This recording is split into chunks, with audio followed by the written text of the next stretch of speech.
All right, so I'm here joined with Shawn Lattimer, and I wanted to ask you some questions. So, Brian Shaw is getting interested in arm wrestling, so I just wanted to hear your thoughts about this, and we can kind of just go forward talking about him entering the sport, who he's training with, what do you think it's going to do for the sport, all that kind of stuff. Well, all right, I'll start off with, he is my absolute favorite strongman. The dude is so impressive. I've watched him for years. I love that guy. Never got a chance to meet him, but boy, I'd love to. I tell you what. As far as arm wrestling goes, he may be the last hope we have in this whole East versus West thing. That's a man who might be able to crack into Levan. He gets trained up, he gets the right moves, he gets the right people to help him. Boy, I want to see that match. I mean, that's some stuff. Yeah. I think he's already picked who he's training with. Thoughts about that? Who do you think would be best to train him? Well, I'm sure his choice of trainer and how he wound up with that trainer has a lot to do with social media influence, because that's how everything rolls these days. I understand it, sure. But I'll tell you what, if he ever wants to take a trip to New Jersey, I know a guy who can train him. This guy right here, this guy. Yes, Shawn's got his credentials all over the wall. And actually, that's something else I think was super interesting, is you guys both come from a similar background of strength sports. Oh, yeah. So I feel like you would also have that advantage as well, knowing where he's coming from and having been in the sport as long as Shawn has been in the sport to really direct him. Oh, yeah. I mean, I spent the last 35 years doing some kind of strength sport. From high school wrestling to 12 years in powerlifting, and now almost 16 years in arm wrestling. So I've been around a minute. Have you seen any footage of Brian pulling at all? I've only seen some of the training he was doing with Eddie Hall. I saw some of those videos, but I think Eddie Hall's inadequate. Eddie's entertaining. Yeah. I like watching him. He's entertaining. Yeah. I don't know how much he knows about arm wrestling. Yeah. Based on those videos, I could venture a guess. Do we talk about Devon training him, or? So I got a lot of respect for Devon. Right? He's a really good competitor. I've known Devon for years. I've had dinner with him a few times. I've trained with him a couple times. I feel like the social media influencer version of Devon is a little too over the top for my tastes. And I hope that doesn't affect the way he would train somebody, because I feel like he's more concerned about his social media account than he is some other things.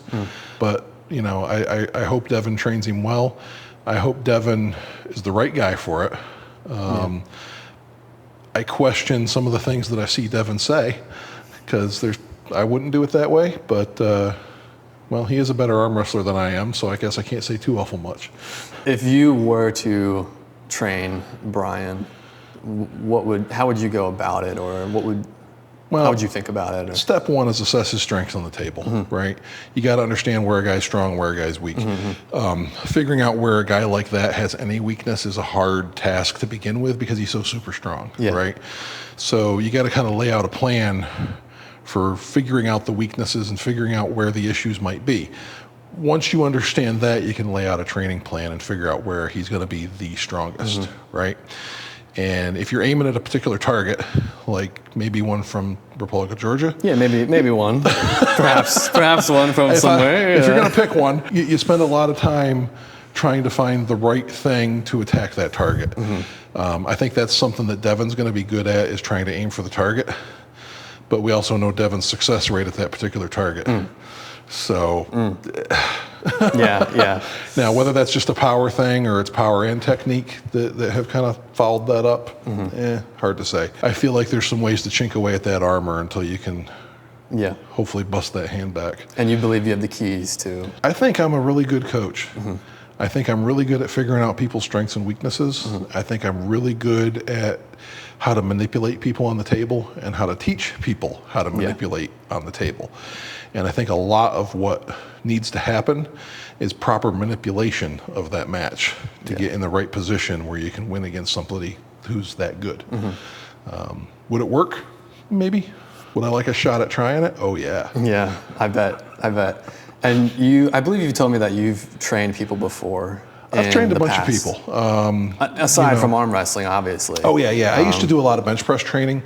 So I had people, at one point I had people coming from Europe for me to train them how to use a bench shirt. Because it was very specific technique we were using, and the particular technique that I was using was kind of advanced compared to everybody else in the sport at the time. So I had people flocking to me at one point. I used to make a lot of money off that. So a long time ago. That's fantastic. You've come from that background. Again, I think there's so much there, so much overlap between you two.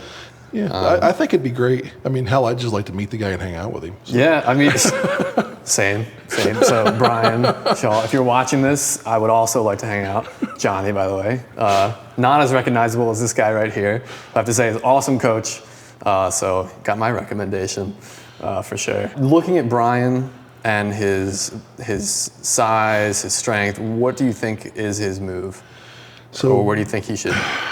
I'd have to feel his hand out and understand where he's strong, where he's not. His grip's got to be absolutely astronomical. His finger strength has to be incredible. I don't know what his wrist is like. And that's usually where things kind of come apart, is whether the wrist is good or not. For non-arm wrestlers. For non-arm wrestlers trying to arm wrestle, because nothing taxes the wrist quite like arm wrestling does. So you get these guys who are crazy strong in their area, and then they come to arm wrestling and don't have the wrist for it. So, not saying that's Brian. He's probably got a wrist that's like 44 times as strong as mine has ever been. But you got to figure out what's weak and what's not, right? And then work that area. Now, length of forearm, height, he probably needs to be a top roll. But pure mass and pure power, there's probably a lot of potential there with a hook. There's probably a lot of potential there with a shoulder roll. Personally, I like to have options when I'm on the table, and I like the people I train to have options. So I like to have a plan A, B, C, D, and Z, just in case, when everything falls apart. So I like people to have options. I like them to have a whole bag of tricks to work from. So when things don't go the way you wanted, you know what to do next. Instead of trying the exact same move, 5 times in a row. Yeah. Do you think the people who are training him now can provide that? I certainly hope so. I mean, he's going to some of the best arm wrestlers. My concern is, I don't know if being the best arm wrestler means you're the best coach, right? I know a lot of people who are amazing at their sport who can't coach to save their ass. I know a few people like that. I don't know how these individuals are at coaching. I don't.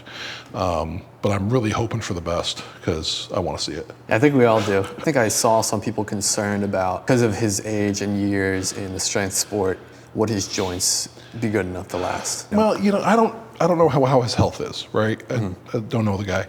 I would imagine he's got some issues from all those years of strongman and some of the really extreme stuff he's done. I would also imagine most of those are lower body issues from the kind of stuff he does.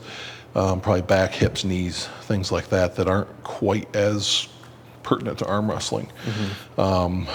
He's going to have the tendon pain that all the rest of us have when he starts out. We'll see how his elbows survive. But that's all stuff that you can work through most of the time. How many arm wrestlers do we know that are 50 plus years old and still kicking ass and have been arm wrestling forever? You know, I mean, there's some guys who are in their late 70s and 80s who are still arm wrestling competitively. So I don't know the age plays in as much as the wear and tear does specifically. So it's really kind of an individual basis when you look at that kind of thing. How much wear and tear has he put on his body? What kind of shape is he in at this point? How does he feel overall? Those are all the things to consider instead of the number on the calendar. It makes a big difference. Yeah. Would you be looking to train him just for free? Like, would you just want him to come out? I don't charge anybody to train him. There you go. Anybody that shows up, I'll train him, I'll help him, I'll do anything I can for him. I'm not out to make money off arm wrestling. I never have been. I accidentally made some money once or twice. Right? They're going to come out of the woodwork now. They're going to say, hey, wait a second, this one time. I mean, I've never actually tried to make money. This has been a hobby for me the whole time. I have a career. I get a good paycheck. I'm not trying to make money off this mess. This is just for fun. So for Brian or anyone else who wants to train, where do we train and how often? So I'm in Mickleton, New Jersey.